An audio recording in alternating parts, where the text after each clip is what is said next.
Gracias.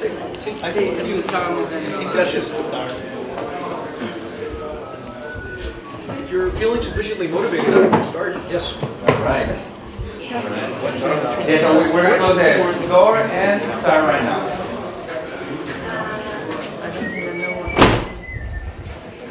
So, how to align your intrinsic motivation with your ambitious objectives?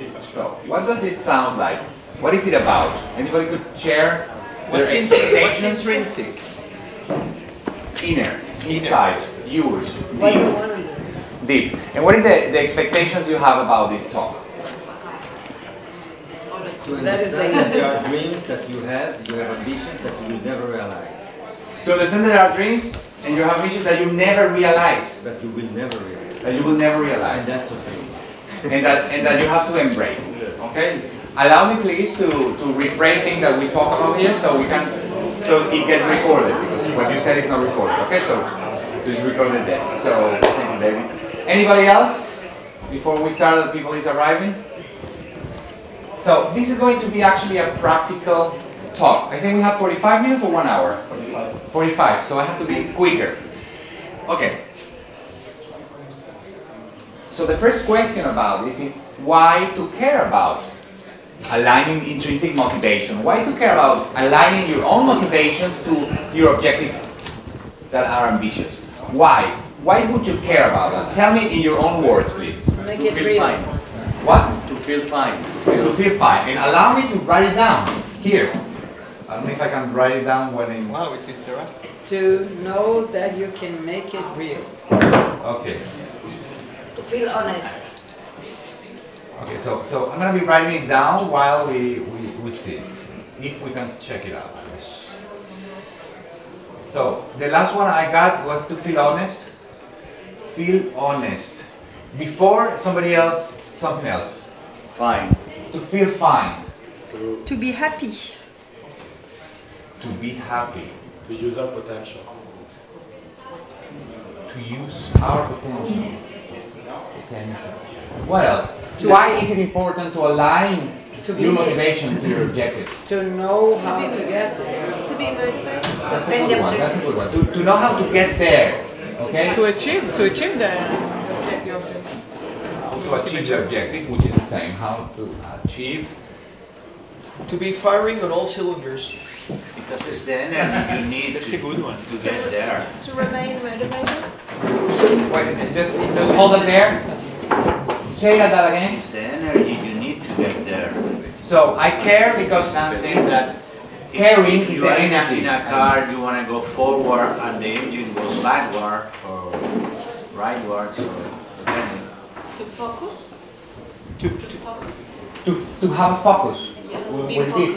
focused. To be focused. Okay, to be focused.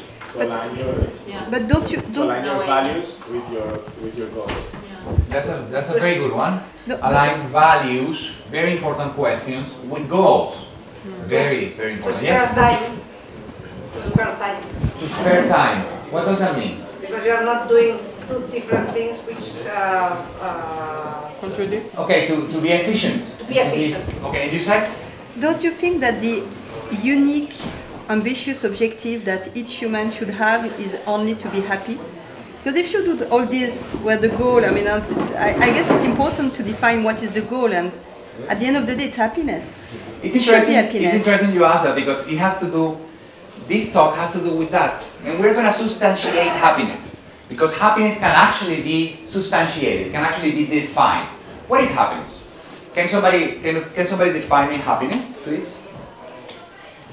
Well, In your own words, for you. Yeah, Positive energy. Positive energy. Positive energy. So I'm happy if I have positive energy. Okay. I'm happy if I feel in peace with my intrinsic motivation and my intrinsic way of feeling happy on the day-to-day. So in fact, it's very difficult to define happiness because it's a state. We'll define it. After this talk, you're going to go out with a plan where you will say happiness now for me right here is this, and this. And you'll see how to do it. Actually, Not to have expectations, and if you have them, be sure of satisfying them. So living without expectations. because it's the only source of not achieving happiness. It's to be deceived. Good you're by your going own to Asia. expectations. It's good that you go to Asia now. Actually, it's very interesting because the words have big meanings. And the words we choose normally reflect in the state we are right now. What you have said actually reflects, and it's very aligned to where you're now, where in your transition. Yesterday we were talking about transitions, and it's interesting because the word we choose on a daily basis subconsciously actually reflect what we believe and what focus we have on.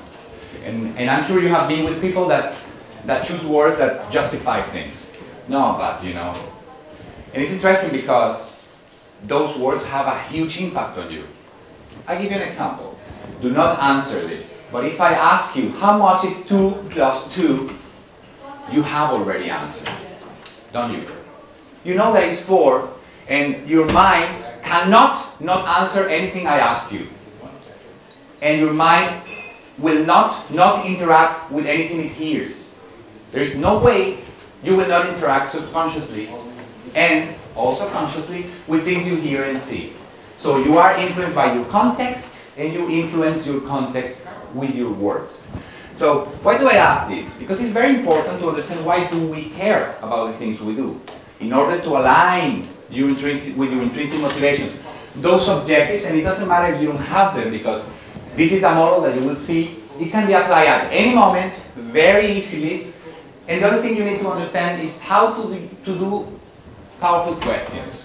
And for that, I'll help you with that, and I will give you resources, so after that you actually practice powerful questions, okay? So, now we know why we care. Because we want to feel happy. Because we want to be truth to ourselves. That's, I think, what it says, to feel honest and to feel fine, to be aligned. We want to use our potential to know, we want to know how to achieve the objective, so we want to plan. We care about the energy. Okay, caring is the energy, so if you care, you have the energy to be there. You have a purposeful motivation to be focused, so you have a plan and you know where to aim, and you align your values with your goals. Very important, the values. Values are really, really important because they're the basic of your intrinsic motivations. One guy called Johann Caspar Lavater said, intuition is a clear conception of the whole at once. How many people, and we're going to explore a few concepts before we go to the model, if you allow me, because those concepts are important to connect the dots that will serve to actually start with the 2 steps of this model. One of the concepts is intuition. How many here have lived the experience where you get in a house that you want to buy or a property you want to buy, and in 3 seconds you know you don't like it, or you know that you like it? Anybody here has lived that? Raise your hand. And why is that?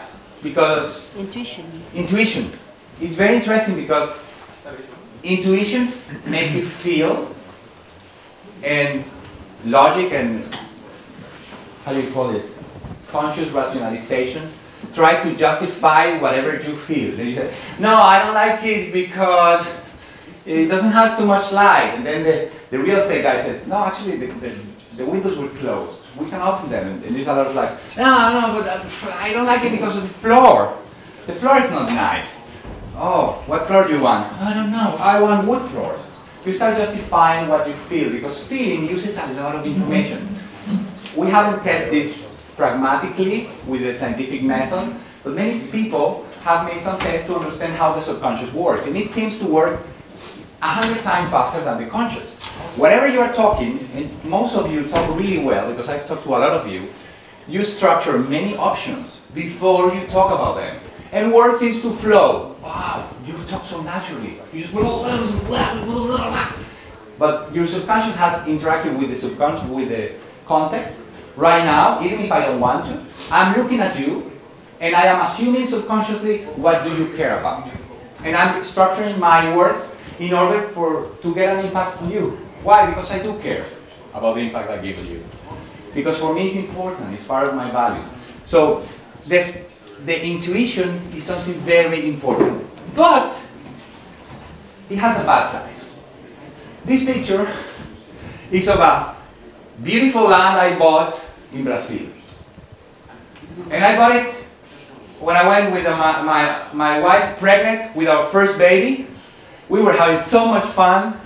And of course we got some property guys, yeah, come with you, awesome, yeah, let's go. And see this land, it's at a great price. We were there, we were having fun, we said, it's beautiful. Yeah, it's cheap, yeah, now we invested, it's a great investment. I said, it feels so good, it's such a great investment, I'm gonna buy it. Anybody wants to buy it?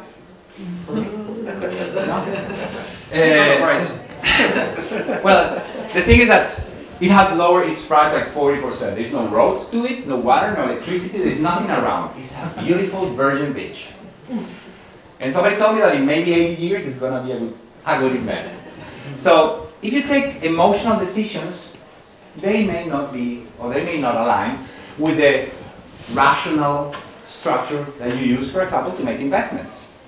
Who has taken bad decisions emotionally here?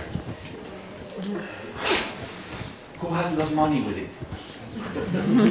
It is painful, but it teaches you a lot. Anyhow, you can also take bad decisions logically. Who has taken bad decisions logically here? And it feels kind of at bad too. Why? Because emotions are very important. But we all have a friend that is very successful and is miserable. And we ask ourselves, why, you know, but you're doing something you like, yes, but you know, but many parts of me that are important are not there, are not aligned with my values. I'm going to use that a lot, if you allow me, okay? So it is important to take into account your emotions in taking decisions, but it's very important to listen also to your rational part. Because, and this I found this morning when I was revising to do the talk. Full screen. No, take just that the icon. Yeah. I'm sorry. It says, no, but we're going to be writing, so I don't want to put it in presentation if you allow me. If it's okay for you? Yeah. It says conscious thought is causal, and it often puts automatic process into play. Anybody knows what is that about automatic processes? Oh, we have an expert actually here about automatic process. What is that about automatic processes in your words? It's habits of thinking. Yes. It's patterns that you have of how you understand, think, rationalize. So the conscious and rational thought is causal. It comes from automatic process into play, but automatic process regularly cause and influence conscious thoughts process. And the interesting thing is that these two actually work together. And they are very important in order to take decisions that are aligned to what... Can you put again the other one? Yes, sorry. This one? Yes, thank you. That are aligned with our intrinsic motivation. Because our motivation is something that is well aligned to our values. Can somebody explain in your words what is values for you? What are values? Anybody? What Yes? you believe is right. What you believe is right. I break it because it has What to. you believe. It has two parts. I What you believe in believe. my bag. Anything that you believe anyhow is right. So because if you believe, is it true for you? That means right. Yes. Integrity. Integrity. That's a value. That's a specific value, right? Yes. Things That's that are specific. important to us. Things that are important to us. Okay. You started a very nice exercise, and because we just have 45 minutes, I'm gonna try to do that very quickly. There is something that's the exercise or the game of values. Oh, No, we have to wait. that's okay. Well, I don't need it right now.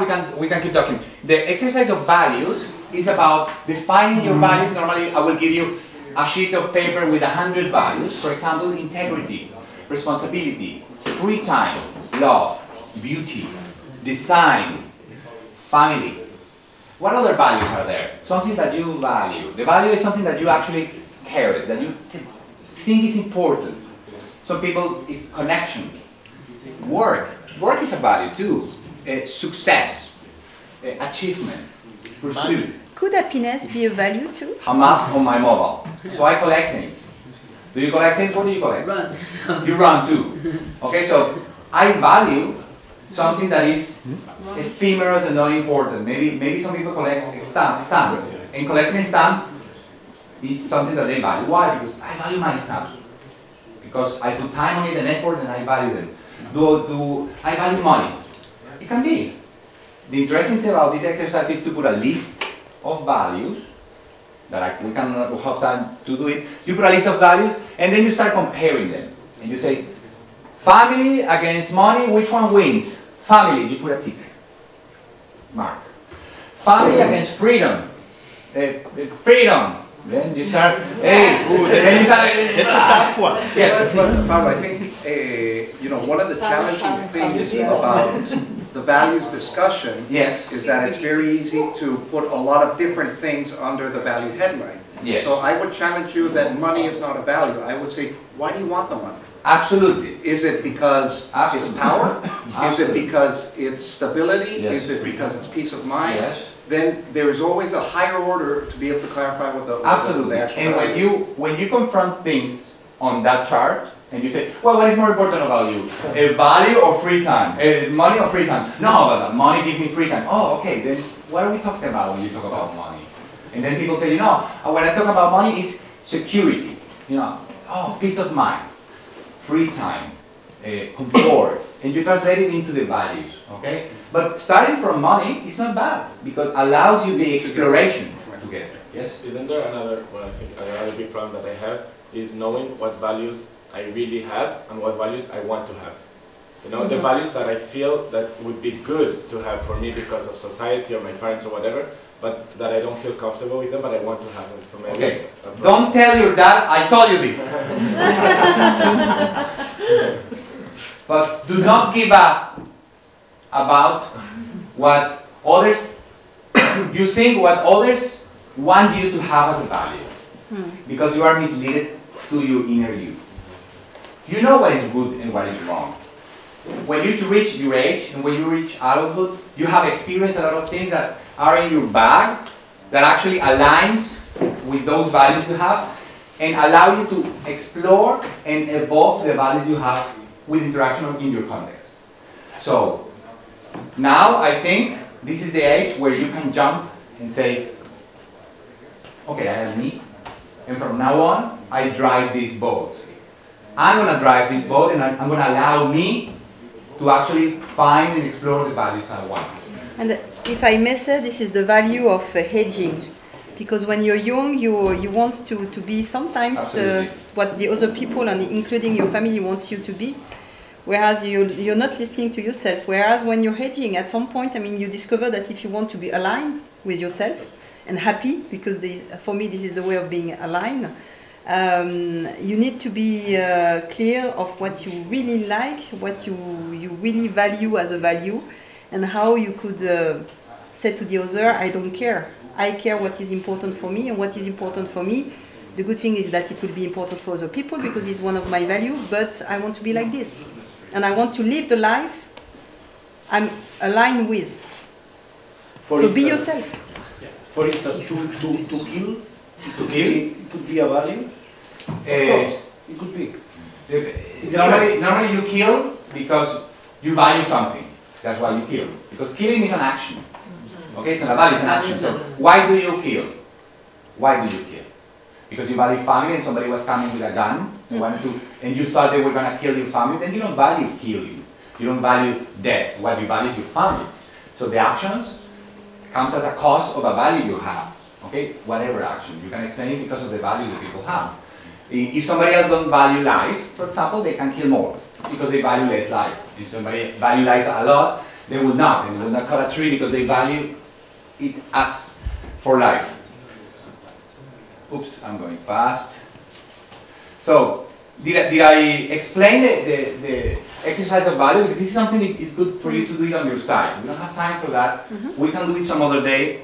Or if I give a training for a full day, we will have time to do that. Okay, so, careful with your emotional decisions and your rational thinking. Now the question is, what is your motivation based on? Now that we have talked about these concepts, how will we say, okay, I understand about values, I understand about the rational side of me, the emotional side of me. Now, can somebody explain me what is motivation for you? What is motivation? If somebody asks you, can you explain me what is motivation? Something that makes you wake up in the morning very, very energetic. Motivation, something that makes you wake up, makes you to take an action, drive you to take an action. Is that what it says? Okay, let's do three phrases. What is motivation based on? So, let's say it's something that drives you and is based on, we actually talk a little bit about that. Positive feelings. Motivation is based on positive. Motivation is based on achievements. Why? Just tell me.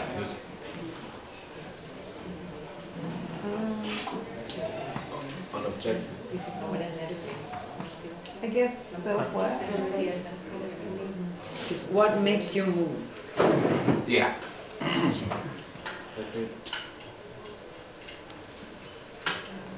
Positive feeling, I will mark it like that, okay?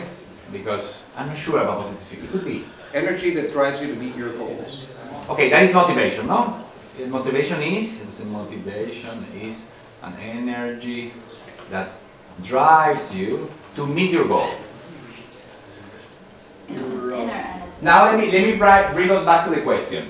What is your motivation based on? When you are motivated, what is that motivation based on? On your values. On your values? Who said it? On your values? Why is that motivation based on your values? If somebody will explain, a kid is asking, Mama, why is motivation based on value?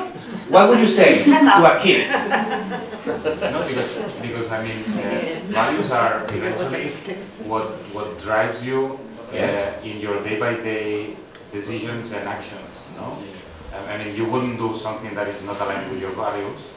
Therefore, my motivation to take a decision or take a specific action are based on my values. That's very good.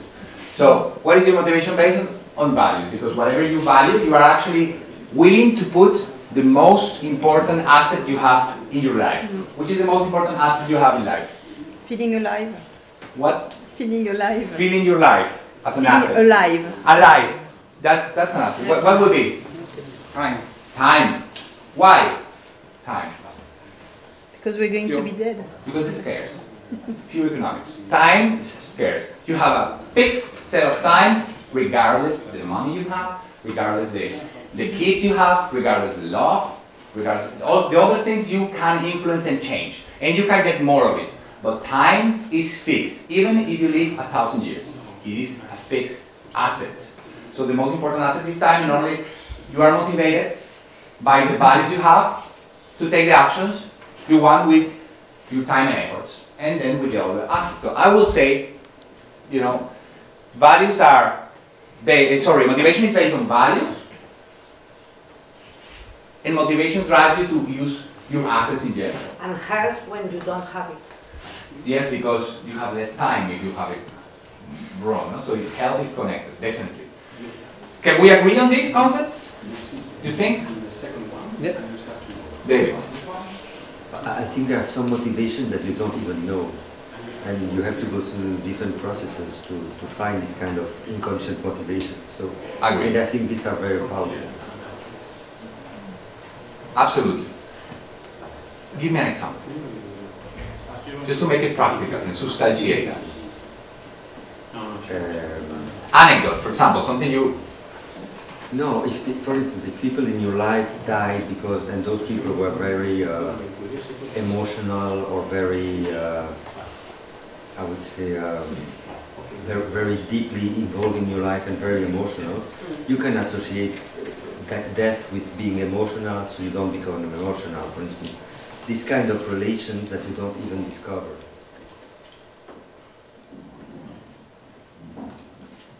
Agree. For example, yesterday a friend of mine died, and it was very hard.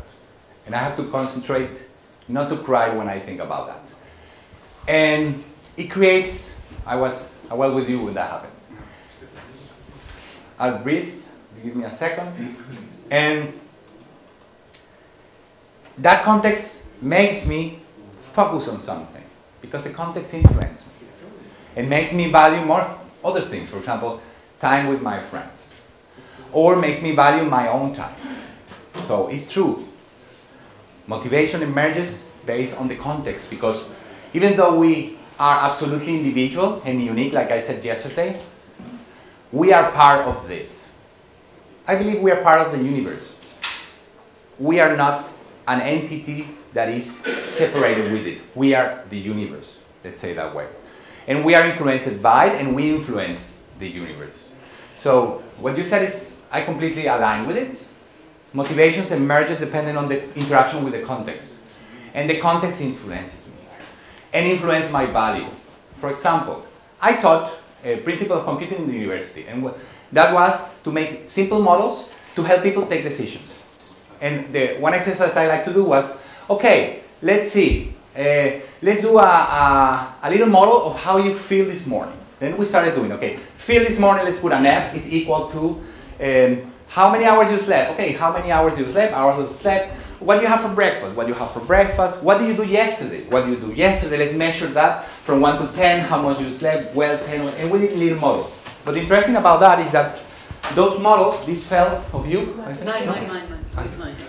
Those models doesn't really work to explain how do you feel when you drove out of your parking and scrub, and hit your cat, and your cat is dead. The model doesn't work. Why? Because even though you didn't mean it, something happened that made that model that you made at a very specific moment change. Okay, so it's interesting, but we have to. This is one of the tools we could use to understand that we influence the context and embrace the idea that we are influenced by the context. It's very important and drive us to that very, very powerful tool that is called consciousness. Consciousness is absolutely, absolutely necessary in order to align with your intrinsic motivation. Because being conscious is not trivial. Being present is not trivial at all. So, another question. Why ambitious objective? Why would you like to align your motivation to the ambitious objective? Anybody? What if? You first? Because like this, only what you make it, it's gonna end, so you might as well use your scarce time in a way that makes you feel something good. Okay, that would be good. If you want to put that in a phrase. Why ambitious objectives? Can I rephrase it? Yeah, it keeps you guided on your path to self-fulfillment. That's a good one. If I rephrase it, I love what you said. It will be, this is your time, and you have to make the most of it. Could that be a rephrasing for that? Yeah. I like that. Yes. Everybody wants to make an impact. Why ambitious? Because everybody wants to make an impact. No, you want to impact by being you and live like something that people will remember you from. Yeah. So, yeah, your life is worth it. So it's worth it for you. And how is worth it to you? Being worth it by the people around you. And the values you believe in. Yeah. So understanding your values is very important. Yes?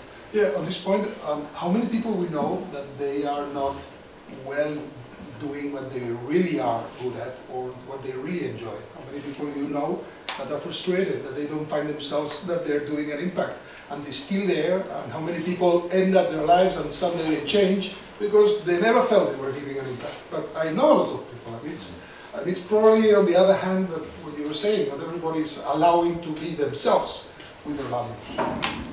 I like that. Anybody else? Yeah. Sorry, you started? Yeah. So for me, vision is related to the gap, not to making an impact, but also to the gap.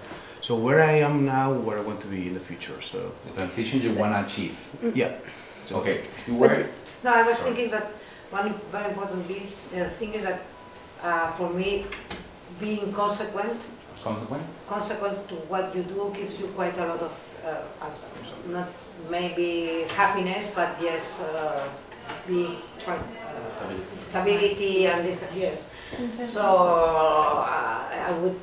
I think I would change my objectives. If I cannot motivate, I cannot align them with my motivation. Yeah. My yes. Okay. But not everybody is conscious of about his objective. It's a nature of having the right surrounders or the right environment. Yes. When you grew as a kid, to say you're going to be ambitious. I mean, often the parents would say to the kids, you have to work well at school, which is a way of translating. You need to be ambitious, but it's very much putting people in boxes.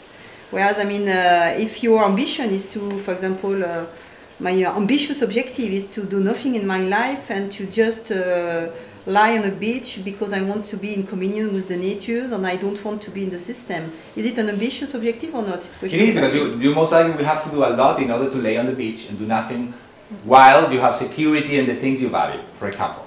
Okay, so it is an ambitious objective. Or you can say I lived all I would life. say it is. If you want to have, recurring income without working because you just want to live in the beach. Well, this is a view. It's a capitalist view of lying on the beach. You could have also the True. the pure poverty, not poverty, but decided that you get out of the and you don't need anything and you just live because you are in living with the help of the community in a place. I will say, if you allow me to, yes. There's a phrase that I once read that I loved, is that if you don't know what you want, any road will take you there. And why ambitious objective? Because it sets a destination.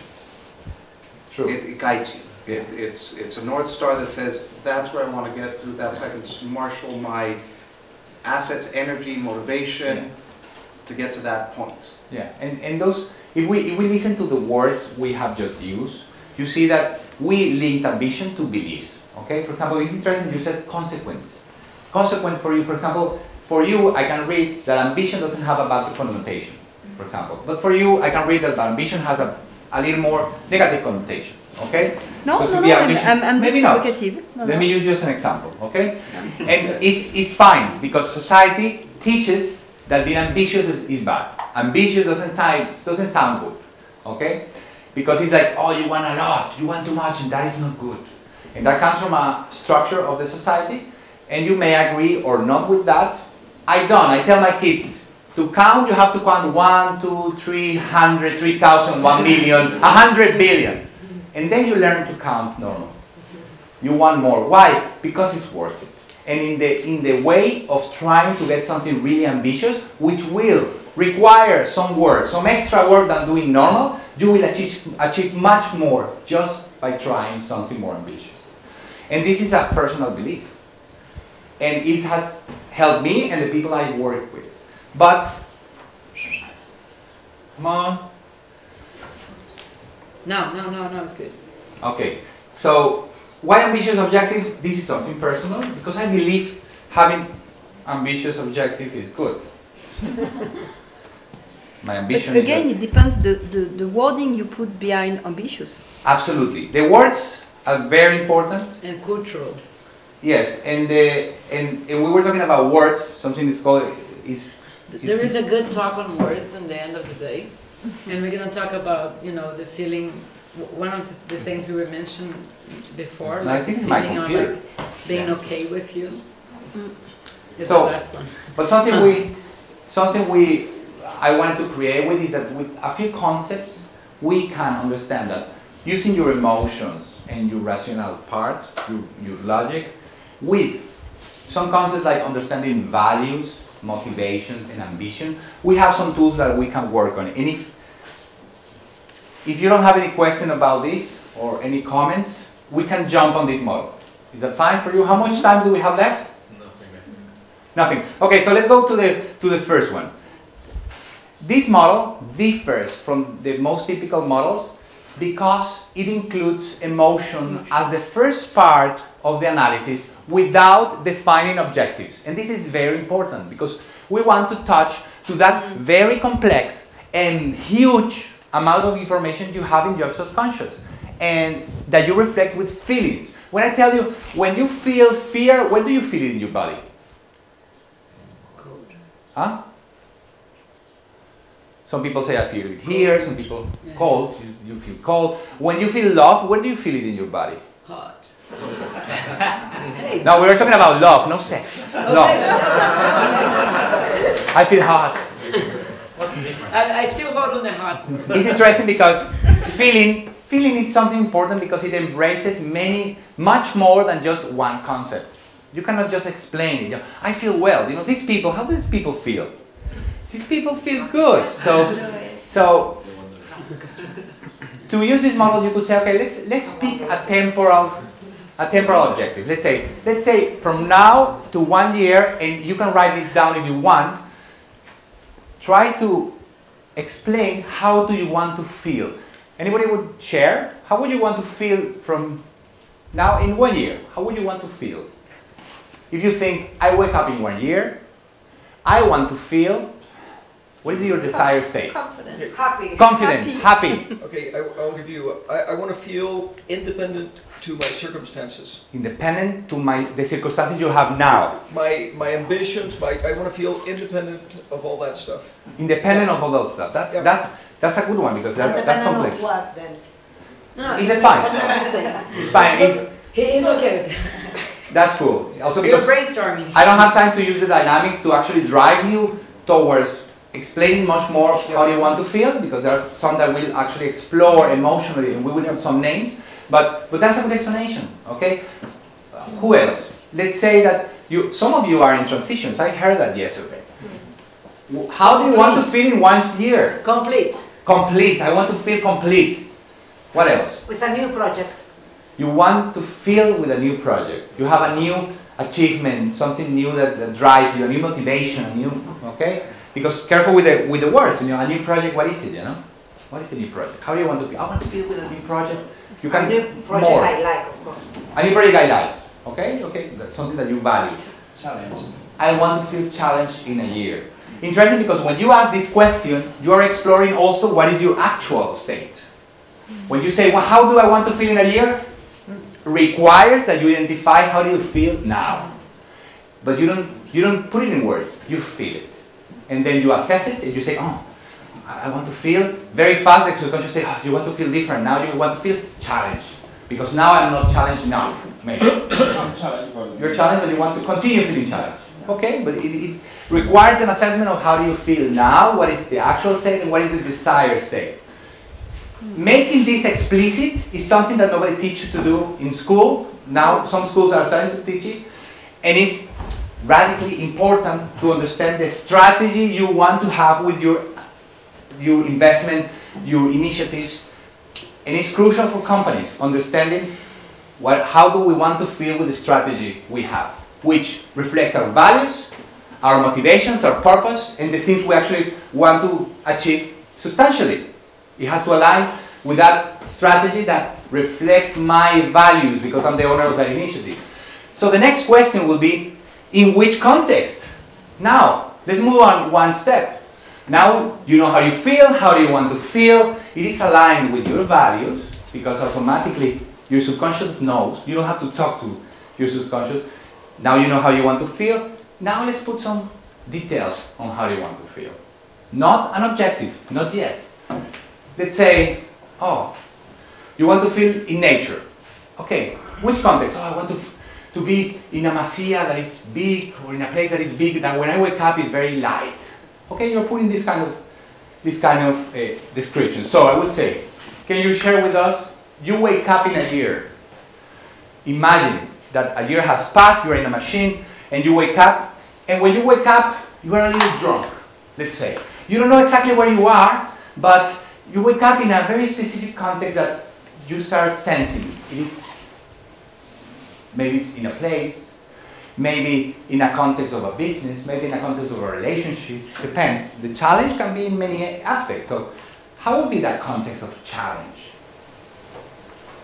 Well, I guess having to solve problems that I'm not solving right now, but solving new problems, I would say. In a context where I have new problems? Business-wise. Yeah. Having solved the problems I have now, yes, but having many more, because this means that things are progressing. Okay. So, yeah, that's the biggest challenge. Yeah. In a new house. You want to wake up in a new house, okay? In a new year, in a year. Because how you want it to feel? Complete. You want it to feel complete? and the context is in a new house. Okay, when substantiate. We are not saying exactly where, how big it is, in which city, etc. Anybody else will want to share in which context you want to wake up in the way you want to feel in a year? In a new country. In a new country. You want to wake up in a new country. And how was it that you wanted to feel in a year?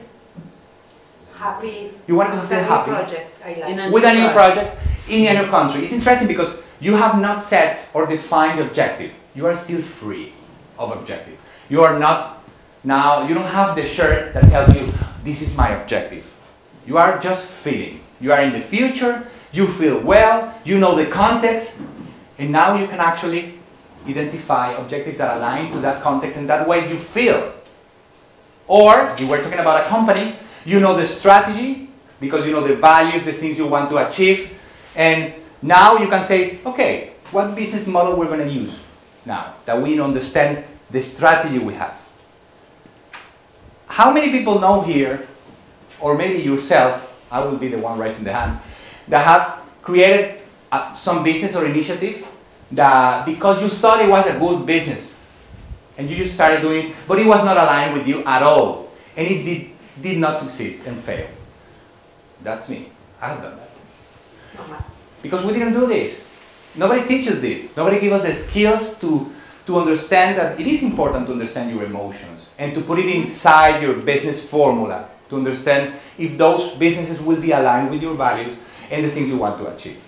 So now let's identify some aligned objectives. Can anybody share? And I want 3 objectives, different, that are aligned with the context and how you want to feel. I'm not pointing at anybody, but can somebody share feeling happy in a new house? Getting a new house. Okay. Move. One objective would be to move. The other one? Rent a house. To rent a house. And the third one? Like my things. No, an objective is to achieve feeling happy in a new house. Okay? Did you say something? No, complete. Complete in a new house. Good memory. So, move, rent. Okay? It's interesting because we all have presumptions, and I would assume you have said achieving a project, getting a new job in another country or something like that, but you said something completely different. So this is something that you, if you're doing it with somebody, do not be a consultant, be a coach. Ask questions. So the person actually take it, because everybody here has all the resources to achieve whatever you want. And if we have time, I'll do a very quick exercise of 1 minute after this. Okay, anybody else wants to align, identify objectives that are aligned to that? Anybody else? Yeah. Give me 3 objectives that are aligned with being challenged and feeling, how was it? Waking up with a new project. Waking up with a new project. Yeah. Leaving the old project. No. Continuing with the project that I'm doing already so far. I mean, this is not an advertising track, right? We have to close our funding deal. That's one of the objectives. Yes. We have to put our first product in the market, and we have to solve some internal issues in the company. That's Okay. the things that we objectives. Those sounds good. This is a very good opportunity to explore objectives that you didn't think about. This is a good opportunity to do basic brainstorming with your people and say, give me objectives that align to that context and that I want to feel. In case if you're talking about strategy, that aligns to that strategy, that aligns to the value we have as a team, and the context we want to achieve. Okay? Any question? No. So that's, any question here? No. Have I explained myself? Any doubt? I talked very fast. Oops. I have. Yes. One last. I have the feeling that you are building dreams. Okay. With this methodology, you are looking at the right objective, the right feeling, the right conditions of environment. Well, with what we have done, then you can jump to the business canvas and assess if what you are building is a dream or not. But yes, you can build dreams with this. The interesting thing is that how do you want to feel is important to achieve practical and pragmatical objectives. And you can, when you are in the identification of objectives, You have to be more pragmatical now. You were free to choose the context and how you want to feel. You wanted to connect with that subconscious. But now you can create something more substantive. You can identify the objective. And now we're talking, touch base. Say, okay, which objective do we have? If your objective was, well, we want to achieve 30 million bucks on our NGO to help the children to have clean water, now we have objectives to achieve, to identify. Oh, what could be? Oh, well, our objective would be to get the top 500 companies to give us a good chunk. Or our objective will be to have one event in every major city that will bring us the people that will fund us. Or our objective will be just to talk to Bill Gates and the guy from Virgin Atlantic to give us the money. Those are three very, very different objectives that are down to earth, but are aligned to the values of the NGO. So yeah, in this part, that's a great point. You have to be more down to earth. You are now more into the project, into the plan of action. Then you design the plan of action. You choose, and you do the same thing as with the values. You say, from these three objectives, which one you think is more important, or it will be easier, or it will be more achievable. Then you choose. There are many things that we can use to choose the best objective that is aligned also with your resources, with your connection, etc., etc. We don't have more time. Let's say 4 minutes and we go. 4 minutes and we go. So after that, you have to choose your system for sustainability and growth. This is more important for personal objectives. Okay? Specifically, because some people use it, for example, oh, I want to feel healthy, active, and lighter. I want to lose 40 pounds. And okay, then you need a system of sustainability, because you know you have a lot of habits that will trigger the rituals in the morning where you don't just jump and do exercise. I'm talking about me now. You just jump and do the coffee, because every morning you do the coffee, open the email, and read the newspaper. That's a habit I have, and it's very hard to take out. So my system of sustainability, okay, how can I do that if the only time I have it is in the morning? So I'm going to put the shoes. Actually, I had these shoes because they were for running. I thought it was going to be so cold, so I brought sandals and these shoes. So I put these shoes in the right by my bed. I say, when I go down, I have to put my shoes. And my shorts are there. So I have to put the shorts, put the shoes, and then you are like, oh, come on, now you have the shoes. You have to go running. So does it work? Not always. Not always. But it's a system of sustainability that I chose. And then when it works, you can add a little more. So it's a system of sustainability and growth. Okay? So we don't have much time. So I'm going to pass this over and ask you. This is my Twitter name. You can ask me anything. If you look for Pablo Franzo, I'm all around the web. And I love to give this talk with more time and to give workshop on this. Teach people how to embrace their inner motivation with specific goals. And in a workshop of 4 hours, we can do that. We can have people to get out with the workshop, with their action plan. Okay? Any question? Your 1 minute exercise. Okay, the 1 minute exercise is very easy, because many people ask me sometimes, oh, well, does it all coaching is all consulting and thing, what is this? And I say, okay, I'll show you something. Let's assume that we all have the same objective now, and the objective we have is raise your hand high. Can we assume that? Yes. Okay, so I'm a coach and I'll tell you, can you raise your hand high? Yes. Please, yes. Go ahead. Okay. How could you raise your hand higher? Jumping. Jumping, going up. What else? Standing on the table, in the chair. Standing on the table, on the chair. Different things. On the roof. I didn't say anything, on the roof. Okay, but if I ask you now, could you actually go even further? Yes, of course. How would that be? On the moon. Mountains. On the moon, mountains, flying. What else? With imagination. With imagination. I have not told you how to do it. I've just asked you to explore the ways to find, to do it. That's the beauty of this model. The person implementing that model will never tell you how to do things. Will just help you to explore the ways to use your own resources to achieve it. Thank you. Thank you.